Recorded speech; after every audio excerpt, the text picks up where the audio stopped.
아담과 하와는 선악과 나무 열매를 먹으면 반드시 죽는다라는 하나님의 법을 알고 있었지만 그것을 지키지 않았습니다. 왜냐하면 하나님을 대적하는 마귀의 속임에 넘어갔기 때문입니다. 그 사탄이 옛 뱀으로 뱀 속에 들어와서 아주 간교하죠. 여자에게 질문을 하고 하나님이 참으로 너에게 동산에 있는 모든 나무 열매를 먹지 말라 하더냐라고 이렇게 교묘하게 거짓말을 했습니다. 그럴 때에 하와는 뱀이 그거 먹는다고 결코 죽지 않고 그거 먹는 날에는 너도 하나님 같이 되어서 선악을 알 줄 하나님이 알기 때문에 그렇게 먹지 말라고 한 거야. 이렇게 속인 것입니다. 그런데 하와가 그 말을 딱 듣고 선악을 아는 나무 열매를 보니까 그 전에는 느끼지 못했는데 다시 보니까 먹음직도 하고 보암직도 하고 지혜롭게 할 만큼 탐스럽기도 한 나무로 보였기 때문에 그 열매를 따먹고 또 남편인 아담에게도 주어서 먹게 된 것이죠. 이것으로 말미암아 인간이 하나님의 법 밖에 나가게 되고 법 밖에 나갔다는 것은 죄를 짓게 되었다는 것이고 죄 안에는 하나님의 생명이 있을 수 없기 때문에 하나님의 영이 떠나는 타락이 생긴 것입니다. 하나님의 생명으로 지음을 받은 자이지만 한마디로 말하면 인간은 이 땅에 하나님의 현현이잖아요. 그렇지만 자유의지를 가진 혼으로 하나님의 말씀 대신에 마귀의 말을 선택함으로 죄를 짓고 마침내 타락하게 된 것입니다. 타락의 결과가 무엇입니까? 바로 하나님의 생기로 지음받은 하나님의 자녀에게서 하나님의 영이 떠남으로써 영적 죽음을 경험하게 된 것이죠.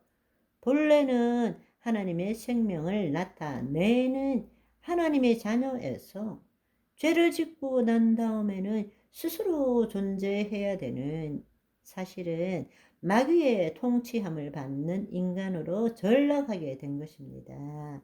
우리가 이 사실을 마음에 품고 이제 성자 하나님이신 예수님께서 이 땅에서 행하신 일들을 한번 생각해 보면 좋을 것 같습니다. 어제 말씀드렸지만 에베소서 3장 11절의 말씀처럼 영원부터 우리 주 예수 그리스도 안에서 예정하신 뜻대로 하신 것, 바로 그것이 비밀의 경륜이죠. 예수 그리스도를 통해서 하나님의 뜻대로 이루어 가신 것, 그것이 무엇인지를 한번 알아보면 좋을 것 같습니다. 먼저 인자로 오신 예수님께서 공생의 사역을 어떻게 하셨는가를 한번 생각해 봅시다. 그분은 성령으로 잉태하셨고 죄가 없었기 때문에 세례 요한에게 세례를 받을 필요가 없으신 분이십니다. 그럼에도 불구하고 하나님의 뜻을 이루기 위해서 세례 요한으로부터 세례를 받으셨습니다. 그리고 그 요단강에서 세례를 받고 물 위로 올라올 때 세 가지 일이 일어났죠. 하늘이 열렸습니다. 그리고 성령이 비둘기같이 예수님 위에 임했고 하늘로부터 소리가 임했습니다. 이는 내 사랑하는 아들이여 내가 기뻐하는 자니라. 그 결과 예수님께서는 성령 충만함을 받고 성령의 이끌림을 받아서 광야에 오셔서 40일 동안 마귀의 시험을 받게 되었습니다. 그런데 그 40일 동안 아무것도 먹지 않았기 때문에 굉장히 줄이신 상태인데 마귀가 너가 만일 하나님의 아들이거든 이 돌들을 명하여 떡이 되게 하라 했을 때 예수님께서 말씀을 가지고 사람이 떡으로만 살 것이 아니라 그렇게 말씀을 하셨죠.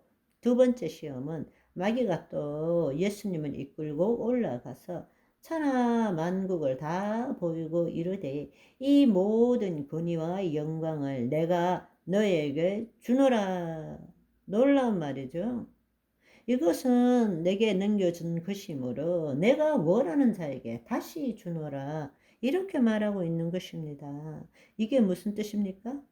본래 하나님께서 아담과 하와에게 준 것을 죄를 지음으로써 그 모든 영광과 권세를 마귀가 차지하게 된 것이죠. 이제 자기가 원하는 자에게 주겠다라는 것입니다. 그래서 너가 만일 내게 절하면 다 내 것이 된다라고 말했을 때 예수님께서 다시금 성령 충만함을 받고 그 말씀을 가지고 주 너희 하나님을 경배하고 다만 그를 섬기라 라고 두 번째 시험을 이기셨습니다. 또 세 번째로는 마귀가 예수님을 이끌고 예루살렘으로 가서 성전 꼭대기에 세우고 너가 만일 하나님의 아들이거든 여기서 뛰어내리라. 하나님이 너를 위하여 그 사자들 그 천사들을 명하여 너를 지키게 하리라. 또 그들이 손으로 너를 받들어 내 발이 돌에 부딪히지 않게 하리라 하셨느니라.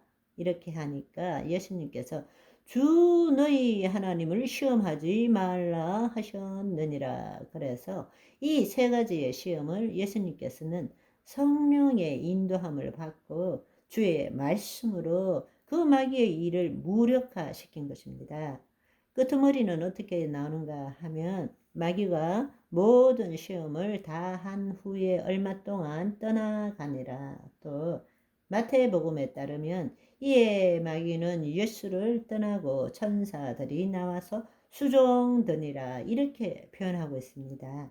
육신으로 오신 예수님께서는 인자로서 아담과 하와와 마찬가지로 마귀의 시험을 직면한 거죠. 첫째 아담과는 달리 인자로 오신 예수님께서는 성령과 말씀으로 마귀의 시험을 이김으로써 더 이상 마귀가 예수님을 속이지 못할 뿐만 아니라 이제는 마귀의 일을 무력화시킬 수 있게 된 것입니다. 아멘. 오늘은 여기까지. 바이바이.